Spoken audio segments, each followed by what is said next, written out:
Ketenagakerjaan Pak Anggoro Eko Cahyo. Bapak Ibu yang kami hormati, atas arahan Bapak Presiden, maka pada pagi hari ini kita sampaikan paket kebijakan ekonomi untuk kesejahteraan yang nanti juga akan disampaikan oleh masing-masing menteri. Nah, sebagai background, hingga akhir tahun ini pertumbuhan ekonomi masih terjaga rata-rata 5%, secara kumulatif sampai dengan Q3 itu 5,03, dan inflasi tetap terjaga di bulan November di 1,5%, 1,55. Konsumsi rumah tangga ini menyumbang lebih dari 50% ekonomi Indonesia dan tumbuh kuat, dan diharapkan tumbuh di atas 5%. Daya beli masyarakat masih relatif kuat. Kita lihat di keyakinan konsumen, ini bulan November masih 125,9.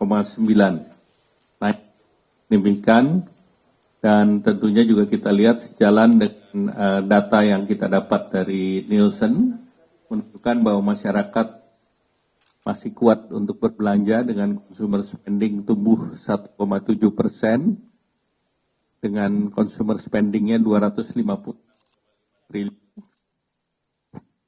FMCG, fast moving consumer good, itu 1,1% tumbuhnya.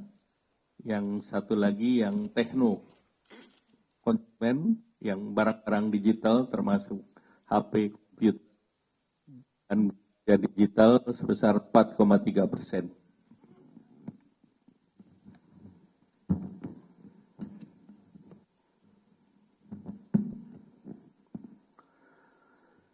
Sesuai dengan amarah Undang-Undang tentang Harmoni Peraturan Perpajakan, ini sesuai dengan jadwal yang telah ditentukan, tarif PPN tahun depan akan naik sebesar 12% per 1 Januari.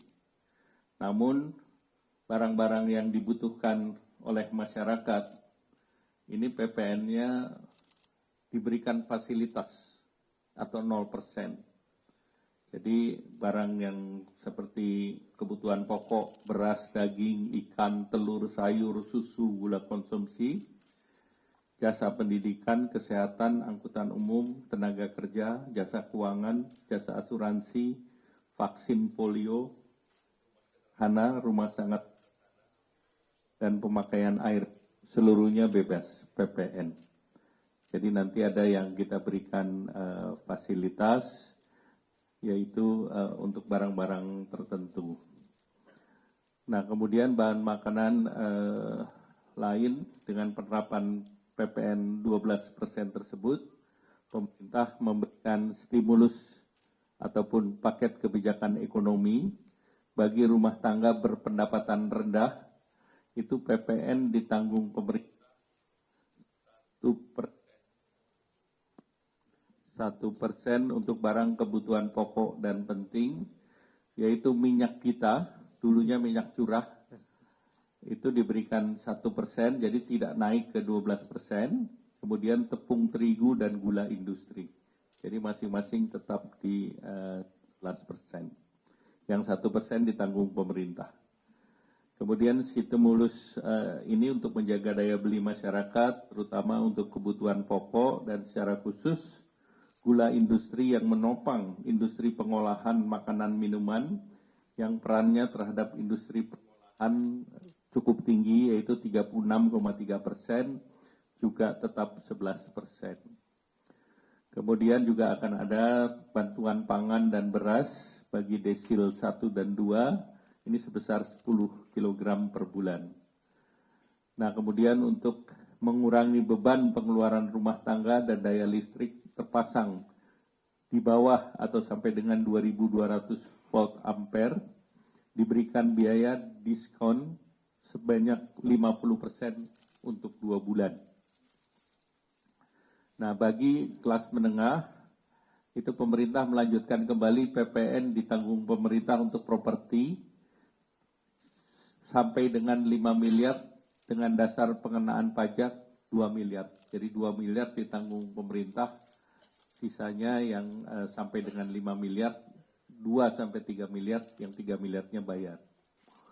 Kemudian melanjutkan kembali fasilitas untuk kendaraan bermotor berbasis baterai atau electric vehicle atas penyerahan roda 4 yang berdasarkan pada TKDN. Dan masih dilanjutkan PPN BM ditanggung pemerintah untuk kendaraan baterai atau EV atas import EV roda tertentu secara utuh atau CBU dan roda 4 tertentu yang CKD atau completely knockdown. Nah, sesuai dengan program yang sudah berjalan, ini juga ada pembebasan bea masuk EV CBU masih diberikan. Kemudian terkait dengan yang terbaru adalah PPN BM-DTP untuk kendaraan bermotor hybrid. Nah, ini PPN diskon ataupun memberikan ditanggung pemerintah sebesar 3%. Nah, memperhatikan juga masyarakat kelas menengah di sektor padat karya, pemerintah memberikan insentif PPh pasal 21 ditanggung oleh pemerintah, yaitu yang gajinya sampai 10 juta. Jadi dari 4,8 sampai 10 juta itu PPh-nya ditanggung pemerintah khusus untuk industri padat karya. Nah, ditambah lagi jaminan kehilangan pekerjaan dari BPJS Naker dioptimalisasi. Artinya dari fasilitas yang ada, BPJS ini akan membuat mekanisme yang lebih mudah, sehingga nanti perubahannya adalah masa klaimnya bisa diperpanjang sampai 6 bulan, dan manfaatnya 60% untuk 6 bulan.